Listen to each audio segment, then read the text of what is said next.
The snow falls thick outside Hennepin County Medical Center, coating my windshield in a white blanket that feels oddly protective. I sit motionless in the driver's seat, too exhausted to start the engine after my double shift. My scrubs cling to my skin, still bearing the faint scent of hospital disinfectant, mixed with the perfume of an elderly patient who'd hugged me too tightly before discharge. The digital clock on my dashboard reads 8:17 p.m. I should be driving home to Lily, but my limbs feel weighted with a bone-deep fatigue that 12 hours of patient care brings. Just 5 more minutes of stillness before facing the evening routine of dinner, bath, and bedtime stories. My phone chimes from the cup holder where I'd tossed it. The family group chat. Probably Mom asking when I'll arrive to pick up Lily. My parents have been watching her after school, a favor they never fail to mention at every opportunity. I reach for the phone, expecting the usual passive-aggressive prompt about my daughter's bedtime routine. Instead, my mother Ellen's message glows on the screen with cheerful cruelty. We're hosting your sister Hannah's fiancé, Brad, and his family this year. There's no room for you and Lily at the table. My thumb hovers over the screen, certain I've misread. The phone chimes again with a follow-up message that hits even harder. But we'd love it if you cooked like always. The air leaves my lungs in a rush. Not invited to Christmas dinner, but expected to cook it? Before I can process this, my father Ron's message appears. And don't forget my Apple Watch, Series 9 this time. My hands begin to tremble against the steering wheel. The heat from my breath fogs the windshield glass, creating a cocoon-like isolation that suddenly feels suffocating rather than protective. I grip the wheel tighter to steady myself, knuckles whitening as my breath comes faster, creating small, desperate clouds in the cold car. 3 years ago, I sat in a different car, signing divorce papers while my then-toddler Lily napped in her car seat. I remember thinking that moving back to Minneapolis would give us stability, family support, familiar surroundings, a chance to rebuild. That day, I packed our life into boxes and drove us back to my hometown, renting a small apartment just 10 minutes from my parents' house. They'll help with Lily, I'd told myself. We won't be alone. And they had helped with strings attached to every minute of childcare. Every school pickup became a favor I could never repay. Every afternoon spent watching Lily became a debt I owed them. I closed my eyes, remembering Mom's face when the developmental pediatrician confirmed Lily's autism diagnosis. That slight pursing of her lips, the flicker of disappointment before her features rearranged into practiced sympathy. Well, she'd said afterward in the parking lot, we'll just have to make sure she learns to behave properly. No one needs to know. The realization solidifies in my chest like ice forming on a lake. Ellen cares more about appearances than love. Brad's wealthy Connecticut family offers the perfect status symbol, the kind of connection she can brag about at her charity luncheons. My struggling nurse's salary and autistic daughter don't fit that perfect picture. For 12 years, I've been the invisible backbone of every family gathering. I organized Hannah's law school graduation party, spending $900 of my nurse's salary on catering, while Ellen took credit for the elegant spread. I took unpaid leave to drive Dad to his back surgery appointments, sitting for hours in waiting rooms while catching up on medical journals. I've catered Mom's charity events, helping her impress board members with homemade appetizers that she introduced as our family recipes. As Mom's wrist arthritis worsened, cooking became my permanent responsibility. Somehow, I transformed from daughter to household staff, without anyone acknowledging the shift. The snow falls harder now, muffling the outside world. I watch it pile up, creating a barrier between me and the life waiting beyond my windshield. Last week flashes in my memory. Lily, excited about a documentary on historical trains she'd watched in school, chattering happily at Sunday dinner. The steam locomotives from the 1800s used coal to heat water that made steam that pushed. Sweetheart, Mom had interrupted, her voice honey-coated but sharp underneath.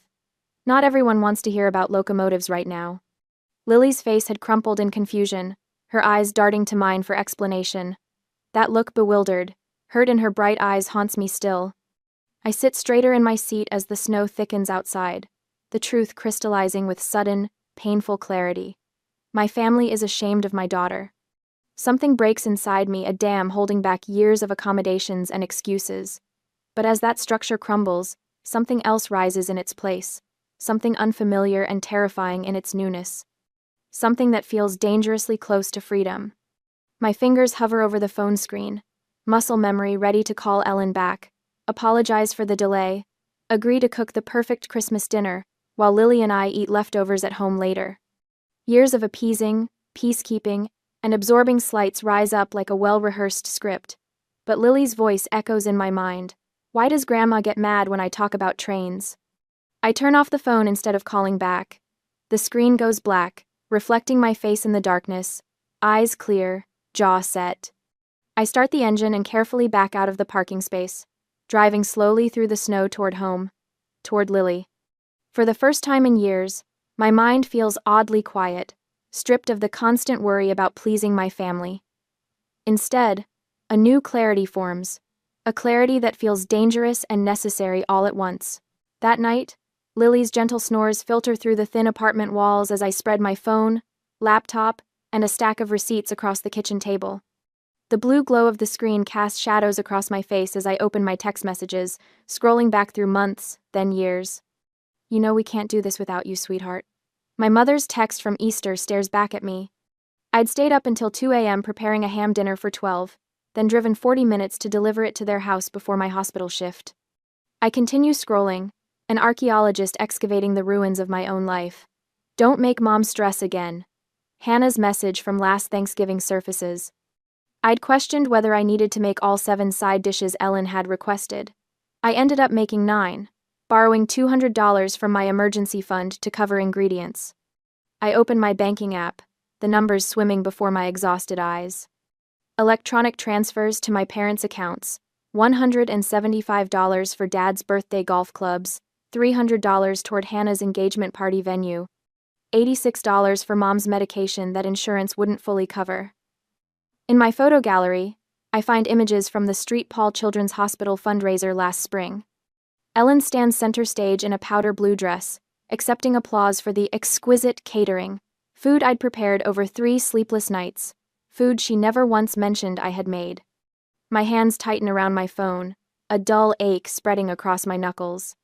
I pull up my calculator app and begin tallying, groceries for family dinners, gifts they'd hinted at, emergency cash when Ron's car broke down. The weekend I catered Hannah's law school study group during finals. The numbers climb higher, my breath catching as the total flashes on screen. $11,400. $11,400 spent on my family in the past year alone.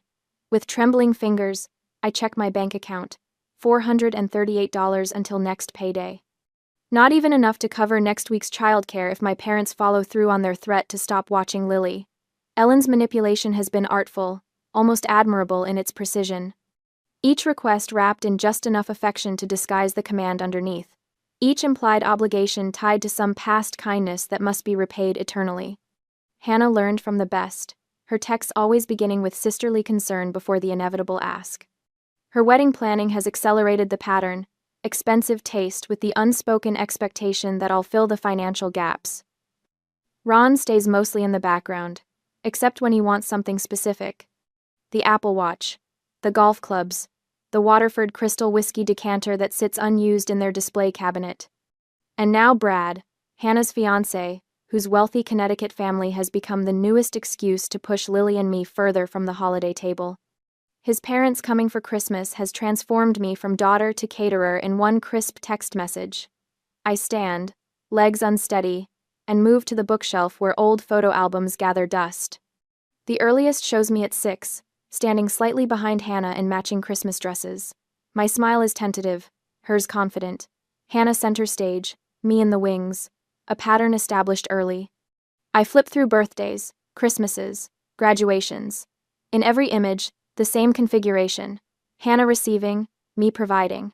Ellen showcased, me shadowed. The evidence is so clear I wonder how I never saw it before. One photo stops me cold. My 12th birthday. I'm in our kitchen, carefully frosting a chocolate cake while Ellen rests on the couch with one of her headaches. I'd made my own birthday cake so my mother could rest. They've always seen me as the help. The words escape as barely a whisper, but they ring with truth in the quiet apartment. Tears stream down my face, not from anger but from grief. Mourning years I'll never get back, a childhood spent earning love that should have been freely given. Dr. Patel's words from last week echo. You can't fix people who refuse to see you. He'd said it about a difficult patient, but the truth of it slices through my fog of family obligation. The phone buzzes with Ellen's incoming call, the third tonight. For the first time in my adult life, I deliberately silence it, watching as her name flashes then disappears. A small act of rebellion that feels monumental. Next week is Dad's birthday dinner. I text my colleague Tamara. Can you tell them I got called in if my mother phones the floor? Her response comes quickly. Absolutely. We've got you. I've already decided I won't be at that dinner. The text feels both terrifying and exhilarating to send. The next day, Ellen's voicemails pile up, her tone evolving from confusion to irritation to poorly concealed threats. Hannah's texts arrive in waves. Where are you? Then, Mom's getting upset. Finally, you're being childish. Mom's upset. Each ignored message feels like removing a stone from a wall that's been crushing me for years. Each unanswered demand is a boundary long overdue. My laptop dings with an incoming email. Doctor. Patel has invited Lily and me for dinner Saturday. Lily mentioned trains last time. My son has a collection he'd love to show her. Genuine interest in my daughter. No strings attached. The concept feels foreign, almost suspicious after years of conditional family love. My neighbor Mrs. Johnson knocks softly at my door, offering to watch Lily while I attend a support group for parents of special needs children. You need some time just for you, she says, refusing payment. I log into the hospital employee site, finding information about a support group I've ignored for years. The description reads, "You are not alone." I click, register, before I can talk myself out of it. Later, scrolling mindlessly to distract myself from the guilt of ignoring my family, a banner ad catches my eye. Christmas at the Waldorf Astoria, Chicago. Train tickets, 2-night stay. Christmas brunch, $3,200. Exactly the amount I've set aside for family Christmas gifts this year. My finger hovers over Book Now, heart racing with equal parts fear and anticipation. I take a deep breath and click. The confirmation email arrives immediately. No second thoughts. No explanations. For the first time in years, I've chosen Lily and myself over everyone else's demands. 3 days later, the hospital lobby bustled with the mid-afternoon shift change when Ellen Miller's voice cut through the professional murmur like a scalpel. How dare you ignore family? After all we've done for you. Ashley froze at the nurse's station, clipboard halfway to the filing rack. Her mother stood near the entrance, designer handbag clutched against her chest, face contorted with righteous indignation. Several patients in the waiting area turned to stare. Mom, Ashley whispered, approaching cautiously. This is my workplace. Ellen's voice rose higher. 3 days without returning calls. Is this how we raised you? Your sister's beside herself. A security guard, Mike, who'd helped Ashley change a flat tire last winter, appeared beside them, his presence calm but unmistakably firm. Everything okay here, Nurse Miller? My daughter's having a moment of rebellion, Ellen announced, shoulders squaring. Some misguided independence phase at 33. Ashley felt her cheeks burn. I need to finish my shift. We can discuss this later. Later? Ellen's laugh was brittle. You've made that promise for days. Mike shifted his weight slightly. Ma'am, our staff needs to focus on patient care. I can escort you to the cafeteria, if you'd like to wait until... Escort me? Ellen's eyes widened with theatrical offense. I'm trying to speak with my daughter about family obligations. 2 more security guards materialized, responding to Mike's subtle hand signal. Ashley watched her mother's expression shift from indignation to calculation, as she realized the scene wasn't working in her favor. Fine. We'll continue this discussion when you remember your priorities. Ellen turned sharply, allowing herself to be guided toward the exit, voice carrying. Christmas is about family, Ashley. Not whatever this is. The elevator doors closed behind Ashley 20 minutes later, her hands trembling as she pressed the button for the parking garage. Her phone vibrated Hannah's 4th Instagram notification today. She opened it reluctantly. Hannah's latest post. A sepia-toned photo of their childhood stockings hanging from their parents' fireplace. Caption. Some people forget family comes first at Christmas. Traditions matter. Family first. Priorities. 3 missed calls from her father. 6 from Ellen. A family group text flashed on screen. We need to finalize holiday commitments. Ashley, Please respond as soon as possible regarding your cooking schedule. Her phone rang again, Aunt Margaret this time. The third extended family member to check in since yesterday. Ashley silenced the call, then hesitated before opening her email. There it was, between hospital shift notifications and Lily's school newsletter, Christmas shopping list, 2024, from Ellen Miller, containing detailed ingredients for the 12 dishes Ashley was expected to prepare. No acknowledgement of their confrontation. No mention that Ashley and Lily weren't welcome at the table. In her apartment that night, after Lily had fallen asleep clutching her favorite train encyclopedia, Ashley sat cross-legged on her bed. Her thumb hovered over her mother's contact, then deliberately selected, block this caller. Hannah's number followed, Ron's, Aunt Margaret's, Cousin Jeremy's. For 24 hours, she decided. Just 24 hours of silence. Next, she opened her email settings, creating a new filter. Family folder, automatic redirection, no notifications. The tension in her shoulders eased slightly as she imagined the messages piling up somewhere she couldn't see them. That night, Ashley slept without interruption for the first time in years.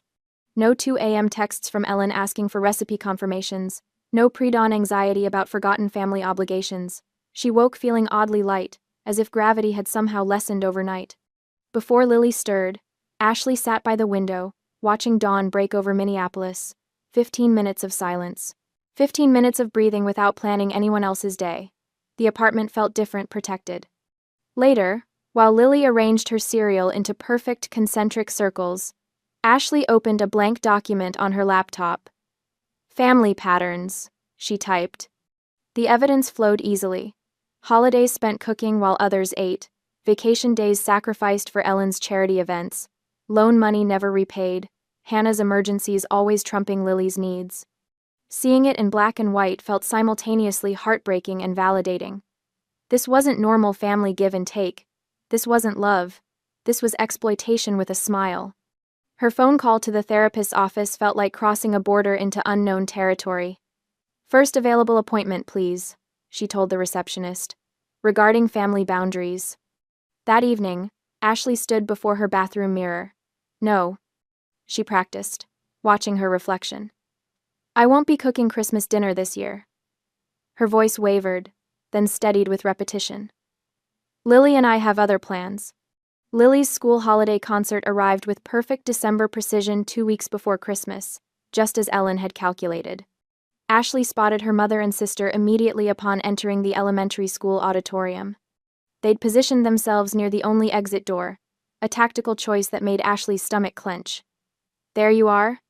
Ellen hissed as Ashley approached, Lily's hand firmly in hers. Your father's parking the car. We need to talk. After the concert, Ashley replied, guiding Lily toward the rows reserved for performers. Hannah stepped into their path. You're being ridiculous. Mom hasn't slept in days. My class is singing Jingle Bells, Lily announced proudly, oblivious to the tension. I'm going to ring the bells on the chorus. Ellen ignored her granddaughter completely. This tantrum needs to end, Ashley. You're embarrassing the family. If you don't start answering calls, Hannah added, leaning closer, we won't watch Lily anymore. Then what will you do? Ashley felt something solidify within her chest, not anger, but certainty.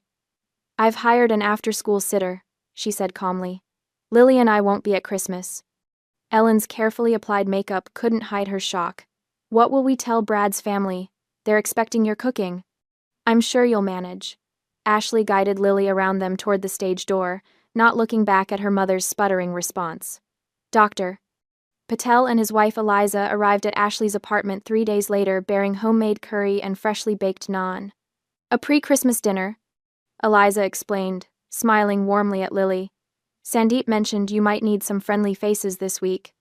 They ate at Ashley's small kitchen table, Lily excitedly explaining the differences between Japanese and American bullet trains, while Dr. Patel listened with genuine interest. No one hushed her. No one exchanged meaningful glances when she spoke too long about one topic. The next day, a basket appeared at the nurse's station, train-themed books, wooden track pieces, and a miniature conductor's hat for Lily. The card read simply, From your hospital family. The parent support group Ashley had joined tentatively after Lily's diagnosis shared strategies for holiday boundaries in their December meeting. My mother-in-law used to make my son perform his normal tricks at family gatherings, one father confided. We haven't spent Christmas with them in 3 years. Best decision we ever made. Mrs. Johnson from next door stopped by with sugar cookies. I'll collect your mail while you're in Chicago, she offered, though Ashley hadn't mentioned the trip to anyone outside work. This building gossips worse than my bridge club. Her supervisor approved her vacation request with a post-it note attached. Well deserved. We've got your shifts covered. An anonymous Christmas card arrived in Ashley's mailbox containing a $100 gift card and the message. From a fellow survivor. The first holiday away is the hardest. It gets better. Ashley was folding Lily's favorite striped pajamas into their suitcase when an unknown number flashed on her phone. She almost declined before recognizing the area code her father's cell phone using a different number to bypass her blocking. Taking a deep breath, she answered while setting a timer for 5 minutes on her microwave. Hello, Dad. Ashley. Ron's voice held the practiced patience he used when explaining why bills were paid late. Your mother hasn't slept. Is that what you wanted? I wanted to be treated like family, Ashley replied, surprised by the steadiness in her voice. Not staff. The silence stretched between them, startling in its length. Ashley realized it was perhaps the first time she'd directly confronted her father about anything. Everyone's upset, he finally said, sounding genuinely bewildered. Hannah says you're abandoning family traditions. I'm starting new ones with my daughter. But Christmas has always been at our house, where I've always cooked but never been welcome at the table. Another silence, longer this time. When the microwave timer beeped, Ashley felt an odd sense of power. I need to go now, Dad. Merry Christmas. She ended the call before he could respond. The next day, Ashley and Lily stood beneath the glittering holiday displays at the downtown department store. Christmas music swelled through hidden speakers as Lily gasped at a sparkly silver dress displayed on a child-sized mannequin. It's perfect for the fancy hotel, Mom. Ashley checked the price tag, $78, more than she'd normally spend on a dress Lily would outgrow in months. But the light in her daughter's eyes as she twirled before the mirror made the decision simple. Let's try it on, Ashley said. While Lily changed, Ashley browsed the women's section, fingers trailing over soft fabrics she'd normally pass by as impractical. A deep green sweater caught her eye, elegant, simple, nothing like the practical clothes she wore for hospital shifts and family cooking marathons. You should try that on, the sales associate suggested. That color would be stunning with your complexion. Ashley hesitated. I don't usually. Mom, look! Lily emerged from the dressing room, the silver dress catching light as she spun. Gorgeous, Ashley breathed. Your turn, Lily insisted, pointing to the green sweater. In the dressing room, Ashley stared at her reflection. The sweater draped perfectly, the color warming her skin. When had she stopped buying clothes for herself? When had every spare dollar been redirected to family gifts, Hannah's celebrations, Ellen's entertaining? You look radiant, the sales associate commented when Ashley emerged. She's smiling like in the old pictures, Lily observed, touching the soft fabric of Ashley's sleeve. Ashley pulled out her phone, positioning Lily beside her in the mirror. Our first Christmas trip selfie, she explained, snapping the photo. Later that evening, she posted it to her private Instagram account with the caption, Starting New Traditions. While Lily slept, Ashley created a new digital folder on her laptop, Family History. Into it went screenshots of years of manipulative texts, spreadsheets of financial records showing the one-way flow of giving, a timeline of canceled plans to accommodate family demands, journal entries, documenting emotional abuse patterns. She added photos from family gatherings, Ellen physically turning away when Lily tried to show her a drawing, Hannah accepting credit for a dessert Ashley had stayed up until 2 a.m. to perfect. She created a list titled Ellen's Credit Taking, documenting every accomplishment her mother had claimed as her own influence.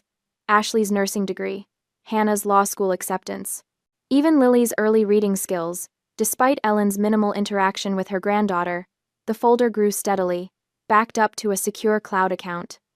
Not for sharing, just for remembering, when doubt inevitably crept back in. On December 23rd, their bags waited by the door for tomorrow's morning train.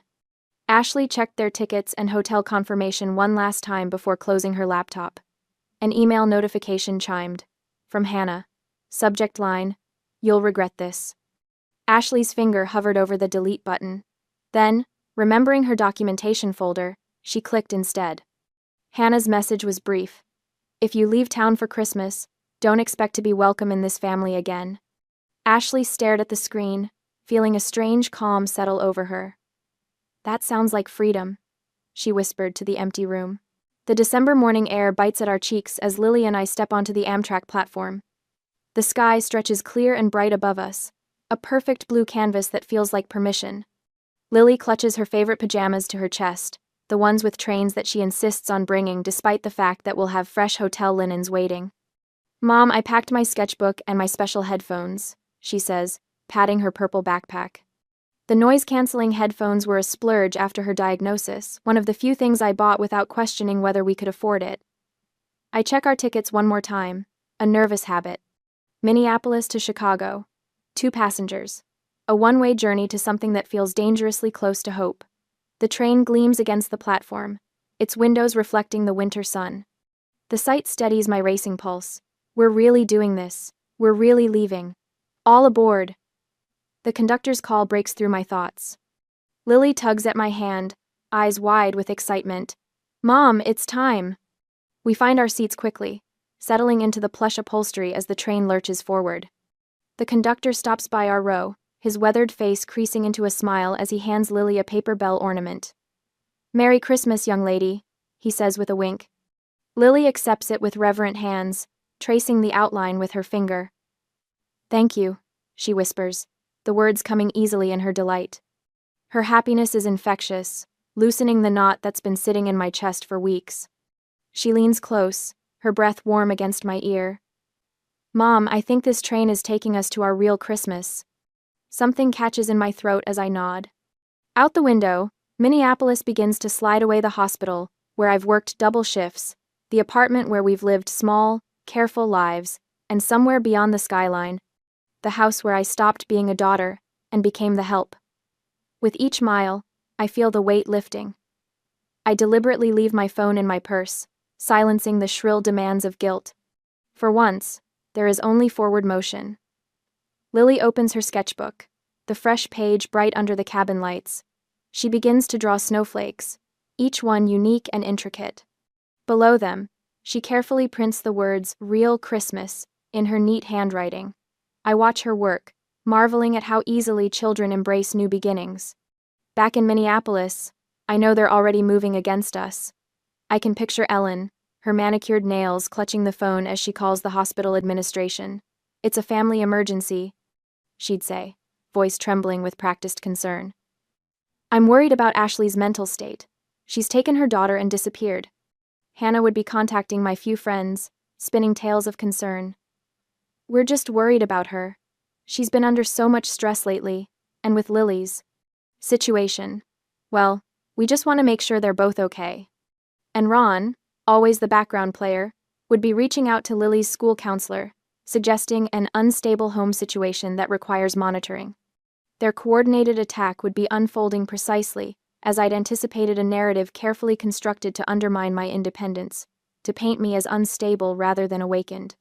Text messages would be flying to mutual acquaintances, filled with words like ungrateful and concerning behavior. Ellen would be calling relatives, her voice breaking as she delivered the most devastating line in her arsenal. "She's taken our granddaughter at Christmas." But I've prepared for this. 3 days before our departure, I'd spoken with Dr. Sanchez, the hospital administrator who oversees my department.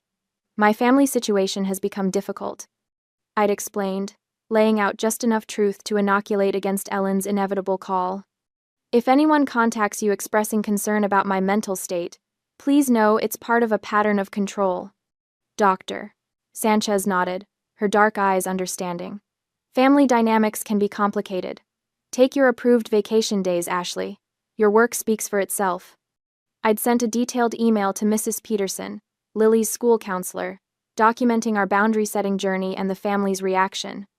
"I'm concerned they may attempt to undermine my parental authority by suggesting instability," I'd written. "We are simply taking a Christmas vacation to Chicago. And, Now, as the Minnesota countryside rolls past our window, I pull out my phone just long enough to post a brief factual statement on social media. Lily and I are enjoying a special Christmas trip this year. I attach a photo of Lily smiling with the Chicago skyline visible from our train window. Happiness is the best defense. I switch my phone to Do Not Disturb, allowing calls only from work and the handful of people who've shown themselves to be true friends. Then I tuck it away, returning fully to this moment of quiet triumph. The train rocks gently as we speed toward Chicago. Lily has fallen asleep, her head resting against my shoulder. Her fingers still clutch the paper bell ornament, unwilling to let go of this small kindness even in sleep. Hours later, we step into the gleaming lobby of the Waldorf Astoria, Chicago. Gold lights shimmer across marble surfaces, creating an atmosphere of magic that makes Lily gasp. The Christmas tree soars toward the ceiling, adorned with ornaments that catch and reflect the light. "Welcome to the Waldorf Astoria," the receptionist says, her smile genuine as she hands me our room keys. "Will you be dining with us for our Christmas Eve dinner tomorrow?" "Yes," I answer, the words still feeling foreign and luxurious on my tongue. "We have reservations." Lily spots something across the lobby and flaps her hands in excitement, a physical expression of joy she can't contain. I brace myself for the familiar looks, the raised eyebrows, the subtle shifting away that I've learned to anticipate in public spaces, but they don't come. The staff continue their work, a bellhop smiles in Lily's direction, and no one stares or judges. They simply accept her enthusiasm as natural, as something requiring no correction or apology. A realization washes over me with such force that I have to steady myself against the marble counter. This is how it should always be. Lily looks up at me, her eyes bright with the same understanding. "They don't mind me being me," she whispers. I nod, unable to speak past the lump in my throat. "We deserve this treatment always. We are not the problem. We never were." That evening, after Lily has fallen asleep in our king-sized bed, I sit by the window overlooking the twinkling city and write in my journal, "We are not the problem. We never were." The words look different written down, more permanent, more true. My phone buzzes with a notification that bypasses the Do Not Disturb setting. It's a text from Dr. Patel. "Ellen called the hospital. I told her you're exactly where you should be." I smile, picturing Ellen's frustration at finding her usual tactics failing. By now, she's likely escalated to calling the Chicago police for a wellness check, desperate to regain control. Let them come. When they arrive, they'll find a happy, well-cared-for child and a mother who has finally found her voice.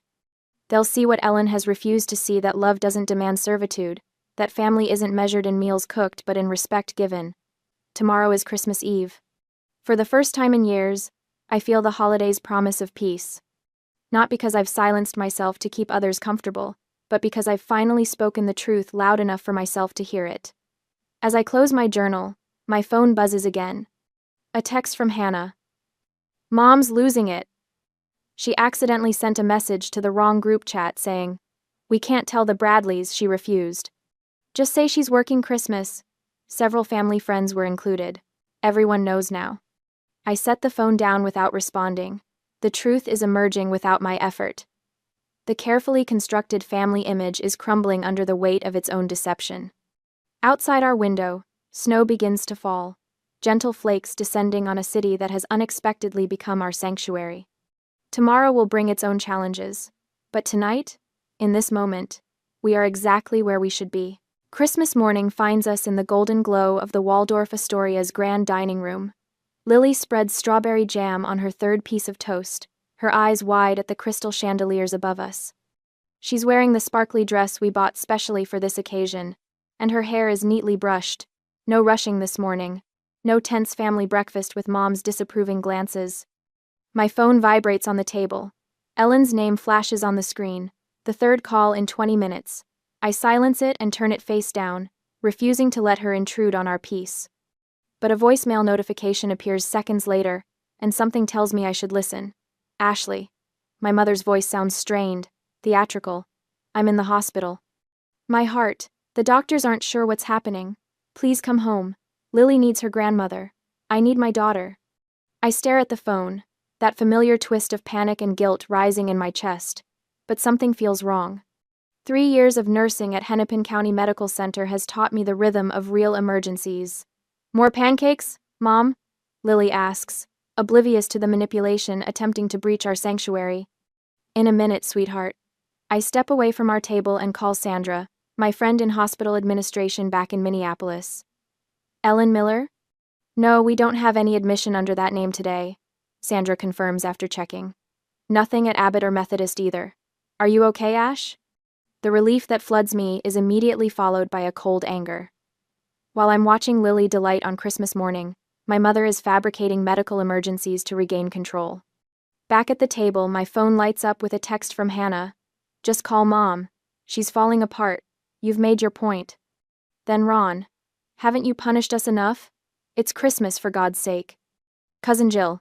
Ellen is devastated. What kind of daughter abandons her family at Christmas? Uncle Pete. Your mother raised you better than this. The coordinated guilt offensive would have worked perfectly a week ago. I would have been packing our bags, apologizing for ruining Christmas, promising to make it up to them. I forward the screenshots to Dr. Brennan, my therapist. Her response comes quickly. Textbook manipulation. Stay strong. This is why we prepared. A.T. The messages continue through brunch. Ellen's escalation is impressive in its desperation. I'm contacting Lily's school tomorrow. They should know you're mentally unstable. Hannah follows with, Mom's talking about getting a lawyer. Don't make this worse. Ron's contribution cuts deep. Your job could be at risk if we have to involve authorities. The final message arrives at 12:17 p.m. Call by 3 p.m. or consider yourself disowned. This is your last chance, Ashley. I set my phone down, my hands trembling slightly. Ellen has enlisted her charity board friends now. Their messages of concern flood my inbox. The pressure feels almost physical, like the air itself is constricting around me. Mom? Lily's voice breaks through my thoughts. She's standing beside me, concern etching her small features. Your phone keeps making noise. Are we in trouble? What's wrong? She asks, her voice small. Grandma left a message saying she's sick, but she's not really in the hospital. Is she lying? Lily's directness cuts to the heart of it. Yes, sweetheart. I guide her to a quiet corner of the dining room, away from other guests. Sometimes people say things that aren't true to make us do what they want. Lily considers this, her brow furrowed in concentration. Then her face brightens with recognition. Like when Tommy at school says he won't be my friend if I talk about trains? The parallel strikes me with such clarity that I almost laugh. Exactly like that, sweetheart.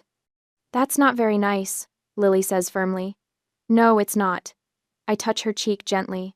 And we don't have to do what people want just because they try to make us feel bad. We return to our suite after brunch. While Lily arranges her new colored pencils by the window overlooking Michigan Avenue, I open my laptop and create a private blog.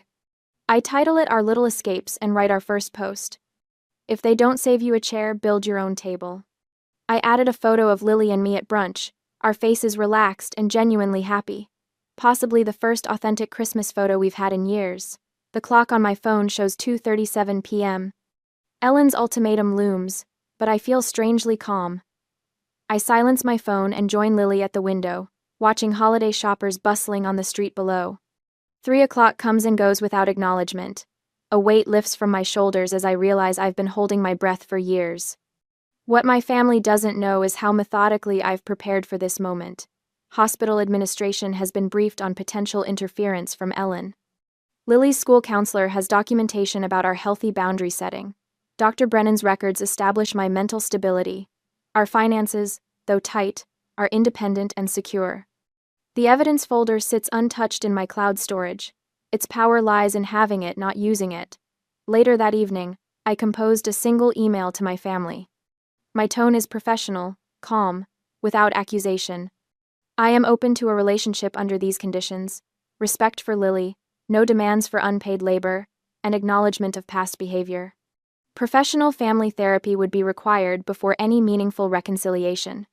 I attach selected screenshots of manipulative texts spanning years, and a simple spreadsheet showing the one-way financial relationship, $11,400 given to family in the past year alone. The facts speak for themselves. I end with, I am not angry. I am awake. The following day, I learned from Hannah's fiancé Brad that his father, a child psychologist, facilitated a difficult conversation with my family. He provided a professional perspective on Ellen's behavior patterns. Hannah began questioning her lifelong role as the golden child. Ron spoke independently of Ellen, a first in their marriage. Brad himself is reconsidering his relationship with Hannah, seeing familiar warning signs. Ellen's authority in the family has diminished permanently. The power dynamics that kept me trapped for years have shattered. For the first time, I hold firm without emotional investment in the outcome. A week after Christmas, a letter arrives from Hannah, forwarded by Mrs. Johnson. I examine the Minneapolis postmark, feeling a strange detachment as I open it. The first line is visible as I unfold the paper. I'm starting therapy next week. I look at it for a long moment, surprised by genuine change, where I expected more manipulation. Then I carefully fold it again and set it aside. I'll read it when I'm ready. The power to engage on my terms feels like the greatest gift I've ever received. 4 months later, the Minneapolis spring sun streamed through Ashley's kitchen window, melting the last patches of stubborn snow outside. She sipped her coffee, watching a robin tug at a worm in the newly exposed soil of her small garden patch. Nature's reset button had been pushed, and not just outside her window. "Mom, can we see the seals at the zoo in San Diego?" Lily's voice carried from her bedroom, where she was arranging her train models by historical era. "Absolutely. And the pandas, too." Ashley opened her laptop to check their flight details for next month's trip. After Chicago at Christmas, she'd promised Lily they would make these adventures a tradition. Just the two of them, exploring the world at their own pace. She clicked over to her blog, Our Little Escapes. 3,000 followers now. Not massive by influencer standards, but substantial for what it was, a community of people reclaiming their lives from toxic family dynamics. The comments section of her latest post brimmed with stories similar to hers, each one a mirror, reflecting different angles of the same painful truth. I set my first boundary last week. My hands shook, but I did it. After reading your Chicago story, I booked my own solo trip for Easter. Your words gave me permission to stop answering my mother's 3 a.m. calls. Her phone buzzed with a text notification. Hannah. Ashley's heart no longer raced with anxiety when her sister's name appeared. 4 months of therapy had changed that reaction. Found a vintage Union Pacific dining car model at an estate sale. Thought Lily might like to add it to her collection. Coffee next Tuesday? Ashley smiled. Their relationship existed in a delicate state of rebuilding weekly therapy for Hannah. Monthly joint sessions for them both. No contact with Ellen still. That healing required more distance. Ron occasionally met them for coffee baby steps, as her therapist called them. Last week, he'd asked Lily about her favorite train engines, and his interest had seemed genuine. Same characters, completely different dynamics. Dr. Reynolds needs coverage for the pediatric wing this weekend. Her colleague's voice carried an apologetic tone over the phone. I know it's your weekend off, but she specifically asked for you. Said you're the only one who can handle the staffing coordination and the new charting system. Ashley recognized the old pattern, the unspoken expectation that she would sacrifice her plans, her needs, her boundaries because someone else couldn't handle their responsibilities. The familiar weight of obligation pressed on her chest. She paused, taking a deep breath. I can cover Saturday morning until 2, but I promised Lily we'd visit the Science Museum exhibit that closes Sunday. I'll need someone else to take the evening and Sunday shifts. But Dr. Reynolds specifically, I understand, and I'm happy to help within those parameters. The staff scheduling template I created should make it easier for whoever covers the rest.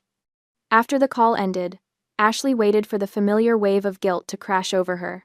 It never came. Instead, she felt a quiet certainty in her choice. In her journal later that evening, she wrote, I am not responsible for others' happiness. Today marks 1 year since I first understood that. The weekend arrived with sunshine and unexpected joy. Ashley had invited a small gathering to her apartment, her chosen family. Dr. Patel and his wife brought homemade samosas. Mrs. Johnson from next door carried in a potted orchid. 3 friends from her support group arrived with sparkling cider.